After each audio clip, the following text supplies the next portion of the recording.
Soy Beatriz Cagnolati, profesora de traducción científico-técnica nivel 2 y de gramática contrastiva en los pares de lenguas francés y español de la Facultad de Humanidades y Ciencias de la Educación de la Universidad Nacional de La Plata, y fui invitada por la maestría en traductología por su directora, la profesora María Laura Perazzi, para formar parte de este ciclo de conferencias virtuales en torno a la traducción.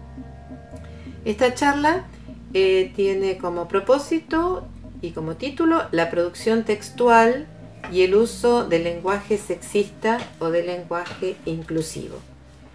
Entonces comenzamos diciendo que cualquier traducción, ya sea literaria, general, especializada, necesita por un lado un análisis discursivo y textual y por otra parte la construcción de un andamiaje temático, ideológico, cultural, terminológico, lexicológico, lingüístico, de manera tal de poder comprender el texto de partida e ir dando las soluciones fundadas a los problemas que se van planteando. En esta oportunidad nos vamos a referir al uso de la lengua como instrumento de visibilización o de invisibilización del sexo-género femenino y más, temática que ha sido abordada por dos vertientes, una la del sexismo lingüístico y la otra vertiente es la del lenguaje no sexista o inclusivo. Entonces, bueno, nos preguntamos en principio dónde poder encontrar esas marcas, las marcas diferentes, cómo poder establecer contrastes entre unas producciones y otras.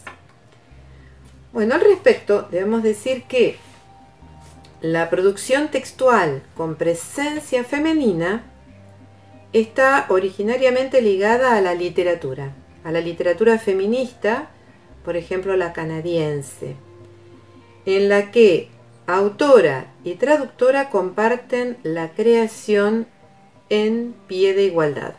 Por ejemplo, Nicole Brossard y Suzanne de Lotbinière-Harwood, una escritora, la otra traductora. Bueno, en ese caso no se toma a la traducción como dependiente del texto original, sino como escritura o reescritura, siguiendo el camino del giro cultural de los años 80. Ahora bien,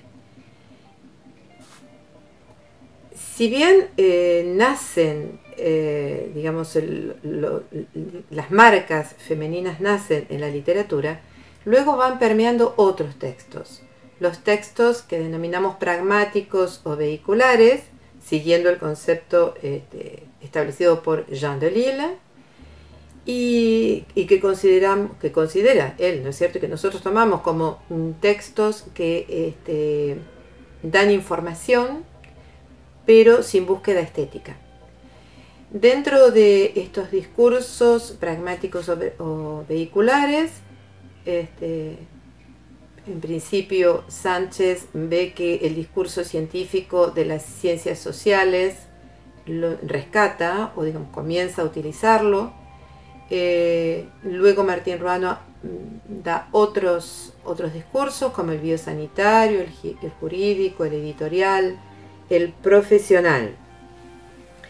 Es decir, que al crear o al escribir, al producir textos, se puede preferir ya sea expresiones ordenadas, seguras, dicotómicas y heredadas, que responden al conservadurismo lingüístico natural, o bien poner de manifiesto la decisión de despertar conciencias por medio de usos creativos y mostrar una posición igualadora que denuncia el sexismo lingüístico transmitido de generación en generación.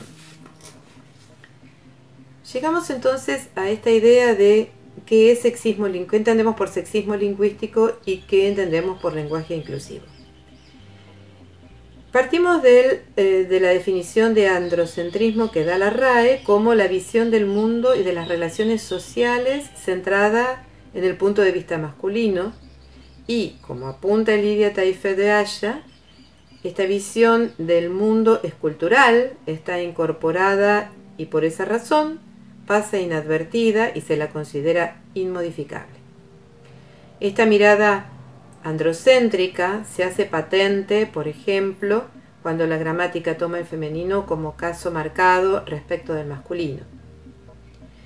El dictado de las reglas gramaticales forma parte de la esfera pública, que tradicionalmente fue masculina, de allí que el carácter arbitrario se naturalizó a lo largo de los años.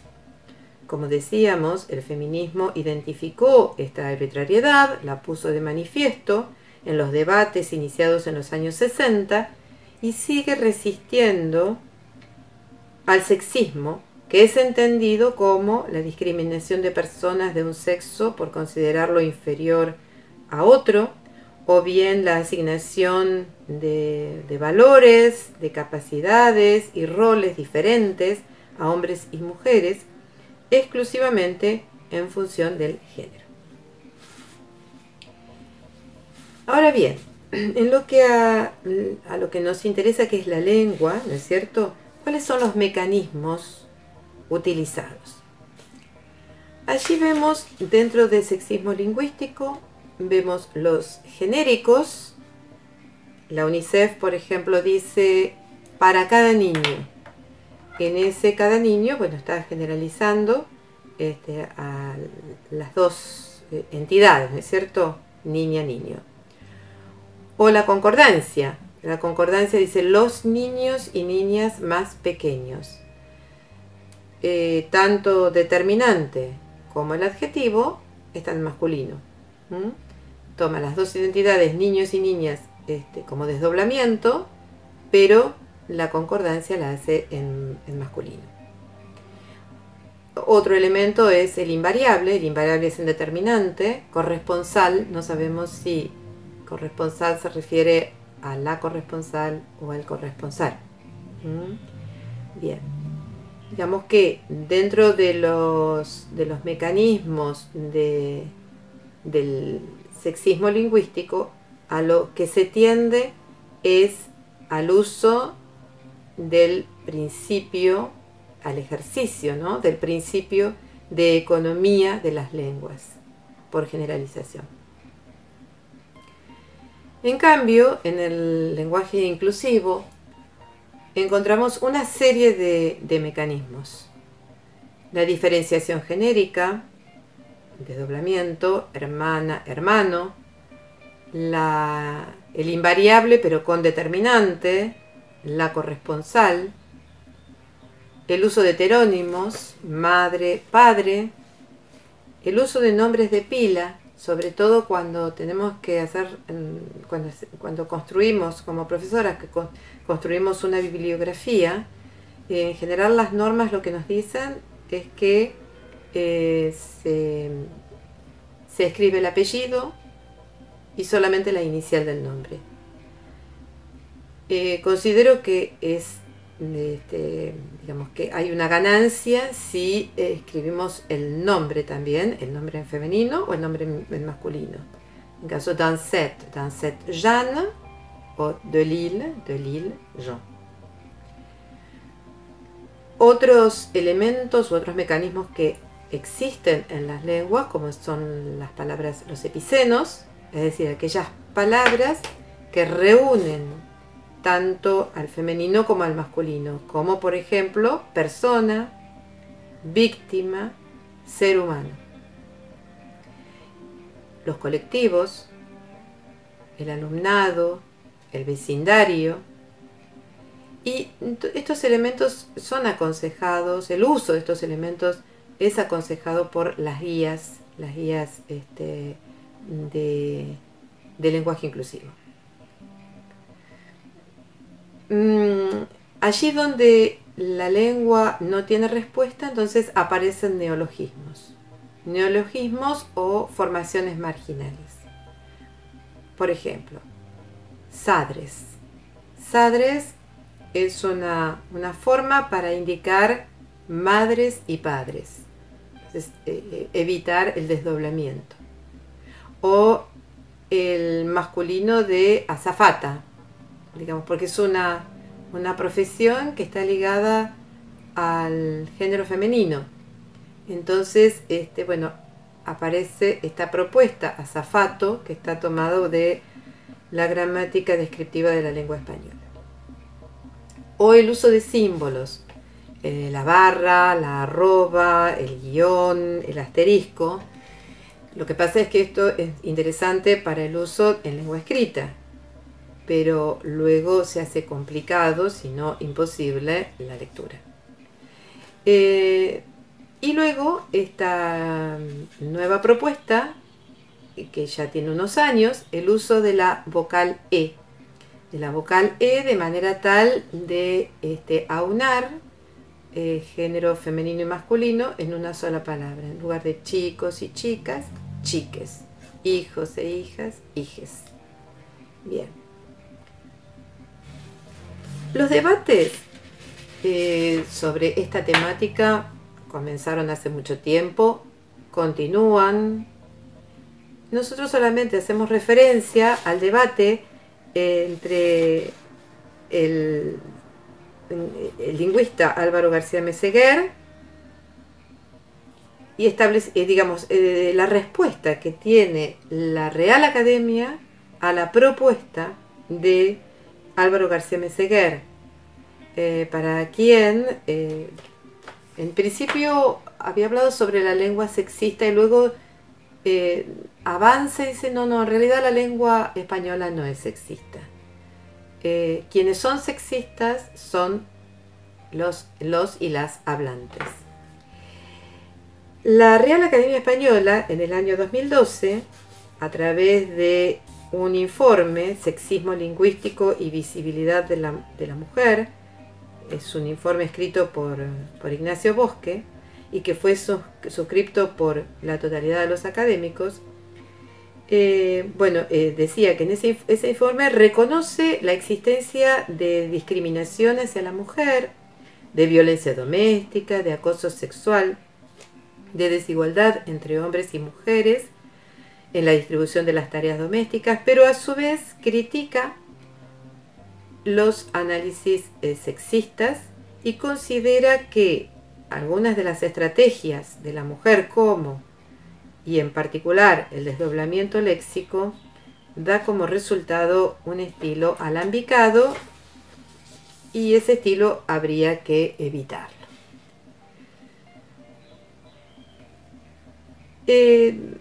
Las opiniones son, hay una profusión, ¿no es cierto?, de opiniones que podemos buscar en Google,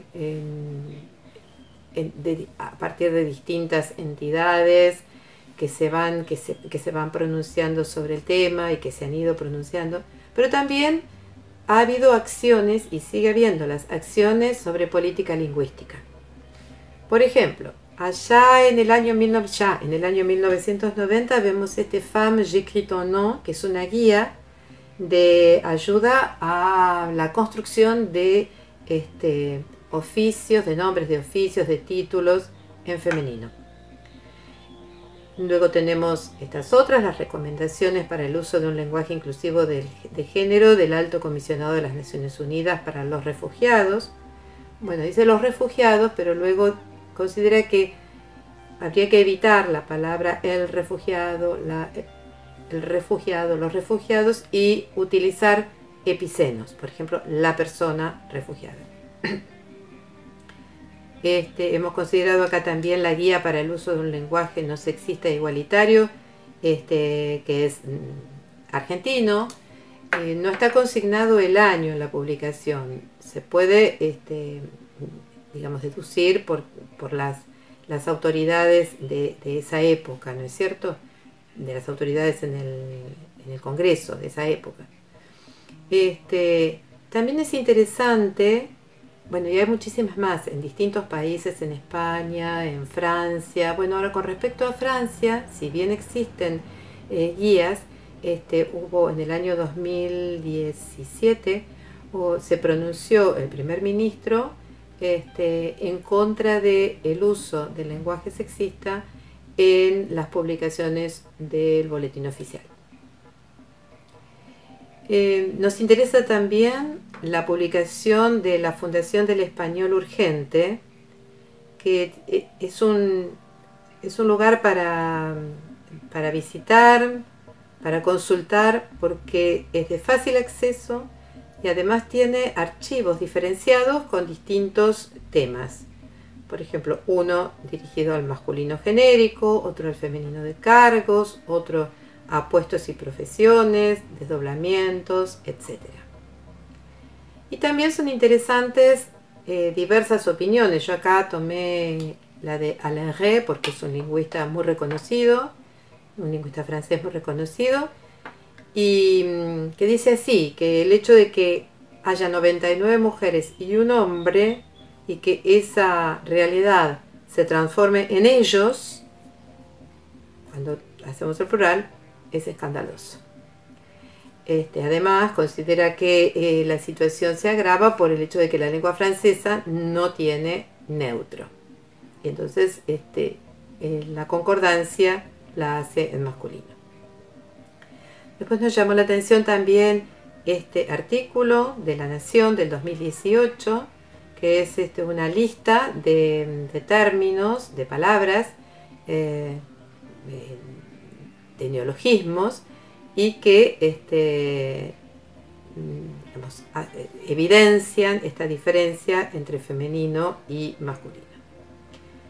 Luego también tenemos acá, es muy interesante este artículo de la presidenta de la Academia de Letras, de la doctora de Zorrilla, en la que se pronuncia a favor de algunas cuestiones con respecto a por ejemplo, a las profesiones o los títulos en femenino, pero considera que no hay que deformar la lengua para defender causas, entonces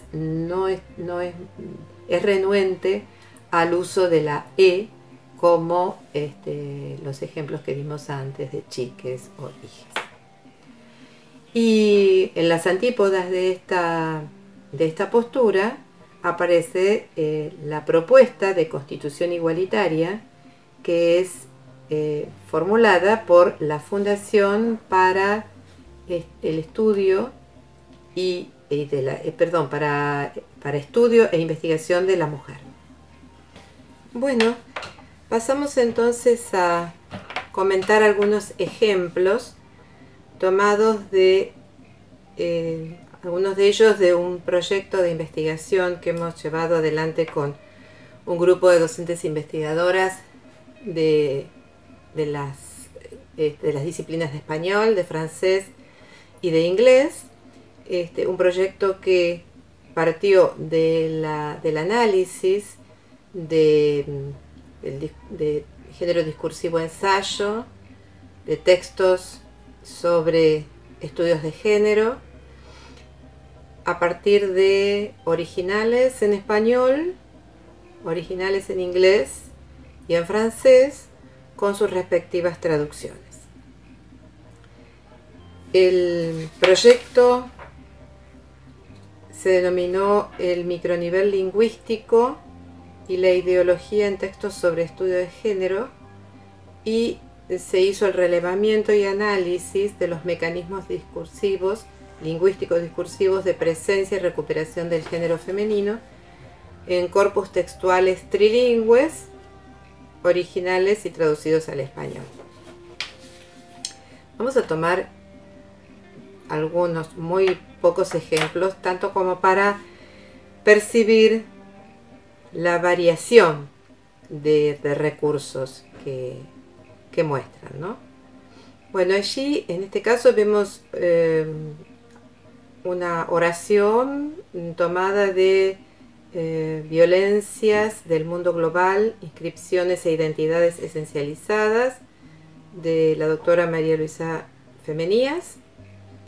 Allí lo que vemos es la utilización del lenguaje inclusivo. Debo decir que todas las veces que aparezca lenguaje inclusivo será en color lila, y las veces que aparece lenguaje sexista estará pintado de azul. Bueno, entonces acá tenemos lenguaje inclusivo, en el primer caso representado por epicenos. Las preguntas citadas centran la mirada en el sujeto violento, en principio, etcétera, etcétera. Es el sujeto, ¿no es cierto?, como epiceno. Y por símbolos y desdoblamiento vemos la arroba, y luego desdoblamiento como sujetos, varones y mujeres. Acá tomamos algún ejemplo de Nancy Sosa, el poder femenino, el liderazgo político en el siglo XXI.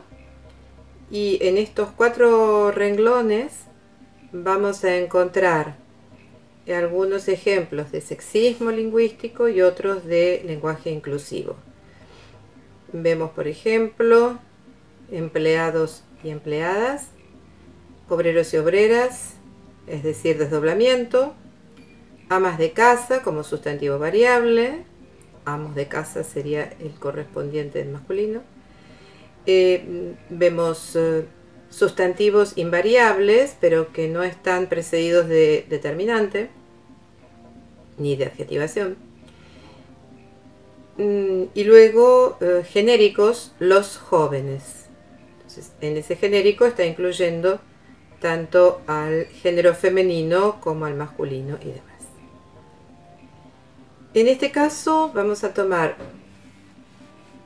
unos ejemplos de Jules Falquet, la combinatoire Streit à l'analyse critique et féminisme matérialiste, y su traducción, la traducción de Ana Cuenca, la combinatoria Streit, raza, clase, sexo y economía política, análisis feministas materialistas.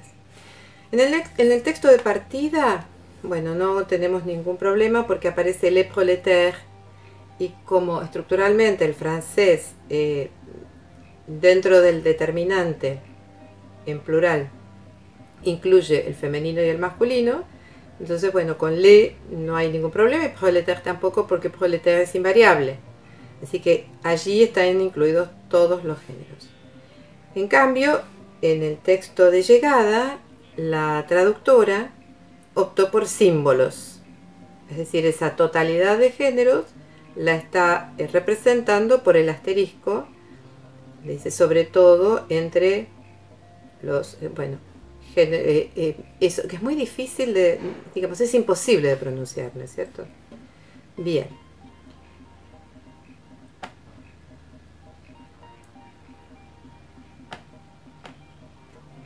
Otro ejemplo, también de la misma autora y de la misma traductora, tenemos el lenguaje inclusivo por neologismos o formaciones marginales en un caso y por símbolos en el otro. En el original francés aparece la oscilación des individus.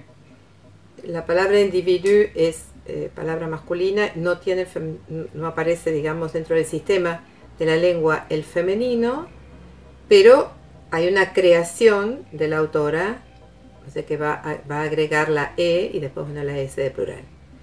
En travailleur no hay ningún problema, porque travailleur sí posibilita la información del femenino, así que también la toma.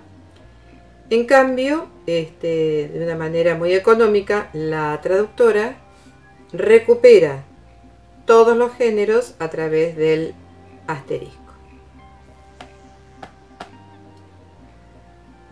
Por último, tomamos este ejemplo de traducción intralingüística, porque se trata de la traducción, la redacción de la Constitución Inclusiva Argentina a partir del texto de la reforma de 1994. Está realizado por la Fundación para el Estudio e Investigación de la Mujer y fue presentada el año pasado, en 2019. Lenguaje inclusivo acá como está representado por la vocal E y por un reemplazo, vamos a ver más adelante. Ustedes ven acá, ¿no es cierto?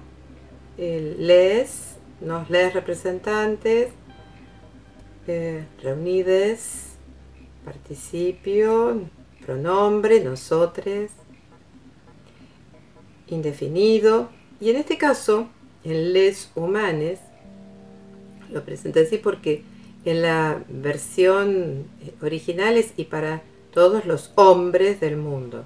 Entonces, bueno, entiendo que deben de haber trabajado con el epiceno seres humanos, pero justamente para forzar un poco más, quitan seres y justamente al no tener seres humanos lo transforman, solamente tiene el género masculino como genérico. Entonces lo que hacen es cambiarle, digamos, cambiarle la O por E. Bueno, para concluir, luego de todas estas posibilidades y variaciones, y francamente sí, como vemos en el caso de una de las autoras, que en un mismo párrafo hay una... aparecen distintas formas de tanto del sexismo lingüístico como del lenguaje inclusivo. Entonces, pensamos que el lenguaje inclusivo ofrece, como lo vimos, un abanico de mecanismos que posibilitan la discusión sobre el propósito de cada producción discursiva, sobre el contexto en el que se inscribe cada traducción y en la posición individual de quien traduce, o el ethos del o de la traductora. Y bueno, esto está vinculado con que en tanto traductores y traductoras, estamos, digamos, si no profesamos una ideología, entonces bueno, en ese caso vamos a estar vinculados con distintos trabajos de traducción para distintos polos de llegada, para distintos clientes, y cada uno de cada una de esas esferas entonces van a requerir una u otra manera de traducir. Allí esto lo podemos vincular con la teoría de las normas de Gideon Toury. Gideon Toury dice que la traducción es una actividad que está gobernada por normas. Y esas normas, bueno, son convenciones que están establecidas desde el afuera, desde una tercera parte, o bien desde como un consenso entre la persona que traduce y la tercera parte. Y también otra de las reflexiones que queda así es que es la que a mí me representa, es que la decisión reflexionada, caso por caso, le da espesor a la elección de los mecanismos lingüístico-discursivos de visibilidad de los géneros.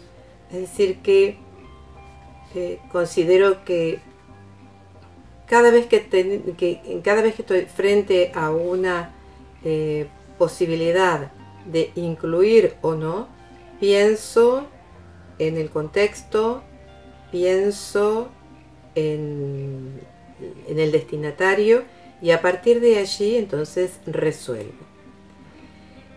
Por supuesto que los debates continúan, las posturas evolucionan, y justamente nuestra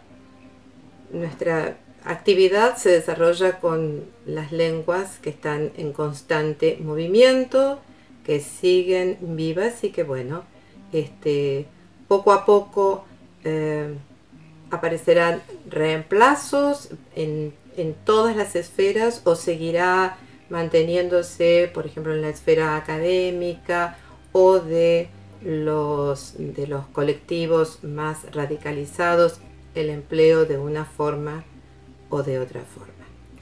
Así que bueno, este es el aporte y espero que sigamos pensando al respecto.